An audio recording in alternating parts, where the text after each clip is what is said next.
The Berlin International Film Festival, or Berlinale, known as one of the big three film festivals alongside the Cannes and Venice film festivals, is underway. This year, 7 Korean directors' works have been invited to the prestigious film event. Let's talk more about this with our movie expert, Jae Soh, professor and filmmaker at Seoul Institute of the Arts. Hello, Professor Soh. Welcome. Hello, Professor. Nice to be back. All right, Professor Soh. The Berlin International Film Festival is celebrating its 75th anniversary this year. And it's a film festival with deep history, and also it's very known to be very unique. So what sets it apart from other big film festivals, and what kind of works are being invited? Well, Berlinale is, it's called the Berlinale. Basically, it's one of the big three. So it's Cannes Film Festival in France, and then Venice in Italy, and then in Germany, Berlinale. So started in 1951. They celebrate films every year. It's about 400 films that come in. And their major award is called the Golden Bear. It's Golden Bear, Silver Bear. And basically, there's a competition section that comprises about 20 films. This year, it's about 19. So far for Korea, there have been a lot of Silver Bears, but not a Golden Bear. And also there's the European film market that they started, which is sort of like what we have in the Busan Film Festival as well. We have a PPP, or Busan Film Market, which is kind of modeled after that. So that's where a lot of distributors, film producers, film investors come and meet the filmmakers itself. So it's a celebration of film that happens in February, and it's just a really exciting film festival that's in the city of Berlin, which is sort of like in Europe, like the capital of culture. And I also heard that the Berlinale especially deals with many social issues as well. Yes, yes. So I think that's also a little different from maybe other film festivals that we know of. In fact, this year it's called Listen Courageously, Cinematic Narratives in the Time of Dissonance.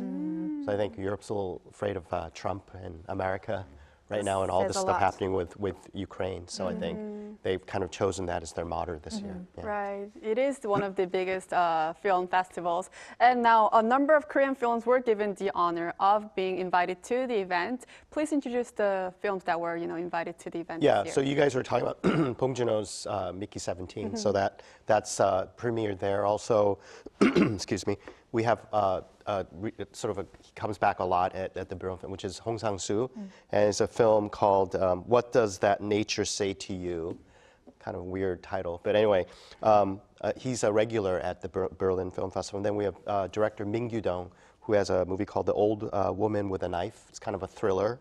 We have also Spring Night, and then The Sense of Violence.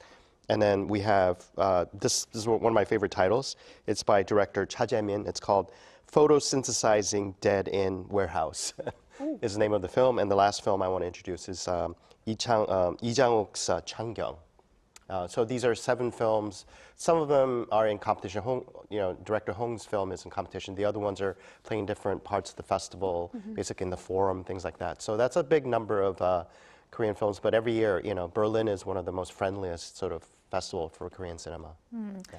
I believe all of the works are very interesting works to talk about, but let's focus a little bit on Mickey 17. I guess director Bong Joon-ho is back here in Korea, as he was at one of the events that Bella earlier mentioned, but how was it received when it premiered at the Berlin Film Festival? Well, I wasn't there myself, but on YouTube it was like an overwhelming sort of basically, I think it's at Cannes where people clap, applaud for like uncomfortable amounts of periods. But I think at the Berlin Film Festival, there a lot of critics, a lot of filmmakers. So they had Robert Pattinson, and I could tell that director Bong Joon-ho, this is a film that actually needed to come out last year. It was finished, but they delayed it for a whole year. So it's come out. But even friends here, critics that have talked about it, they've said European critics really liked it. It's kind of an unusual genre because it's based on a novel, called Mickey 7. It's a sci-fi movie, but again, I think we already saw sort of his indulgence in sci-fi with Snowpiercer and Okja, in a way. So this is sort of an English language film that I think now he's coming to form. He did a Korean film called Parasite 6 years ago, and now with Mickey 17, I think he's a director. I think I've always sort of predicted that he's going to probably make films outside of Korea. And I think he's really prepared himself well. He's worked with Darius Konji, like really famous cinematographers, for his previous work, so he was ready. So I think Mickey 17 is sort of his launch into sort of now he's a world cinema director instead of just a Korean director. Exactly, and that's why it's not only Korea that is anticipating that specific movie out of the ones that are currently at the film festival, because I saw international headlines regarding the film festival, which start with the film festival involves works such as Bong Joon-ho's Mickey 17. This is in international news, so that really shows how Korea's movie is now being seen from the global perspective, right? Definitely. And we hear Bong Joon-ho name. He's a big name in blockbuster. You know, he's well known with the movie Parasite. But there's one name that may not be linked to the famous blockbuster, but is very, very prestigious at film festivals, which is you briefly mentioned, Hong Sang-soo. And he's actually competing for the Golden Bear this year at the event with the movie What Does That Nature Say to You? So please tell us more about it, because we know we want to win this Gold Bear because we don't have one yet, right? Well, he's a director that you know, I followed. I'm a big fan of as well, and I think there's a big fan base in Korea. But ironically, he's not as well recognized in Korea, but outside of Korea, especially Europe, he's a major sort of director. I went to Paris once, and I happened to be in a theater, and it was showing a Hong Sang-soo film. There were lines around the theater, so I was really shocked. So there's some filmmakers around the world, like Hu Xiaoxian from Taiwan, that the Taiwanese don't care about, but everybody else in the world really loves. So Hong Sang-soo is sort of a darling of European cinema. And he's already actually won 2 of the Silver Bears at the Berlin. One was for a movie called The Traveler's Needs, and also the Novelist film. So these are 2 films that he did. And then he's also there with his sort of new girlfriend, Kim Min-hee, who also, basically, she won the Silver Bear. I think she won for Best Actress a couple of years ago as well. So his films are sort of kind of unusual in a sense, because it's a lot of talking, a lot of drinking, and a lot of weird human, discourse that happens. But one of the things about it is films that are usual, but it's not really for the mainstream, is because he does a lot of long takes. So basically, the shots are very long, it's very talky, and it really is a character study about things. So there's nothing like a Mickey 17 when you have, things in space blowing up and, creatures, things like that. So it's about everyday life, but I think it's something the Europeans really enjoy. They would say it's like sort of like a Korean-esque or an Asian philosophy type take on cinema. Right. You just mentioned it, but just expanding a little bit more. So Director Hong has actually been invited to the Berlin Film Festival 6 times consecutively. So what is it really about his works that makes him so popular at these top film festivals, while the regular public might not know? One of the things about his films are that he started with The Pig That Fell into the Well. That's his first film. This is his 33rd film. So he makes a film every year, which is kind of crazy. But the way he makes the films are sort of naturalistic. He also uses stars, a lot of famous actors. Ha Sung-gyu is like a lot of people in his movies are the same sort of recurring characters. But I think the accessibility of his stories about, basically, it's very universal. It does happen to be in Korea a lot of times. Like, for example, this new film, it's about a poet who basically, meets his girlfriend's father. It's sort of like that kind of story where it's very, very simplistic, everyday type of thing, which, Hong Sang-soo kind of really starts to explore in an interesting way. So it's not for everybody, but I know he has a huge fan base in Europe, and especially in Germany. I see. Yeah. Wow. And now we've talked about some directors. I want to move on to talking about actors as well. Who are some of the actors that will, appear and that's getting attention at this year's film festival?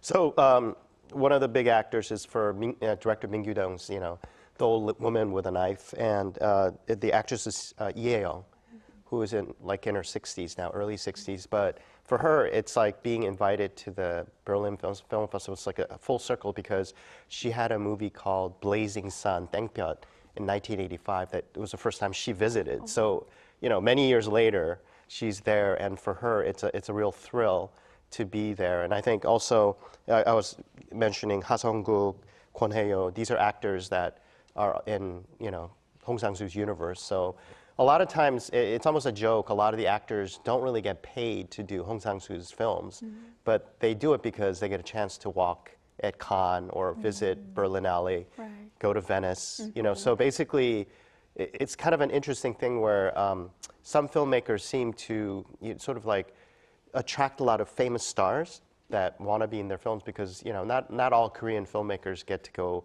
sort of walk the red carpet in another international film festival. So this year, I think at the Berlinale, I think it was really cool that they invited all these actors to come and a lot of pictures. It's been on the press. So again, Korean cinema is to be reckoned with and also recognized by the international press as well. Right, it's probably going to be a big honor to be there. Now, finally, Professor Soh, very briefly, as Korean films continue to demonstrate their big presence at these major film festivals, how do you assess the current position of K movies in the global film market? Now it's recognized as basically, we make the best films. Like, for example, I teach filmmaking at a kind of a prestigious film school in Korea, but I have students from Spain. I have a student coming in from France. It seems like around the world they're recognizing that Korean films are sort of like the standard now for a lot of cinema. So it's being recognized all over the world. And I know, especially our neighbors up north, China, they really, even though Parasite is a forbidden film in that country, everybody's seen it. And it's interesting that Korean cinema in the past was sort of a niche kind of thing outside of Korea, but now because of works like Parasite, and I think it's a residual thing from basically K-pop and also K-dramas, because now, I think a lot of people kind of see movies on their streaming platforms as they're looking at a series. They're like, oh, maybe I'll pop this movie in and watch it. So I think Korean cinema now is a global phenomenon because you have an accessibility for it. All these film festivals really want Korean filmmakers and films. And, Bong Joon-ho was invited by Venice to be the president of the jury. All of these film festivals have judges that are from, either filmmakers or actors that come in to judge the films. This year for Berlinale, it was Todd Haynes, basically. So Korean cinema now has, I think, taken sort of the place in world cinema as like a major force to be reckoned with. And I think hopefully we could continue this sort of trend, but I think,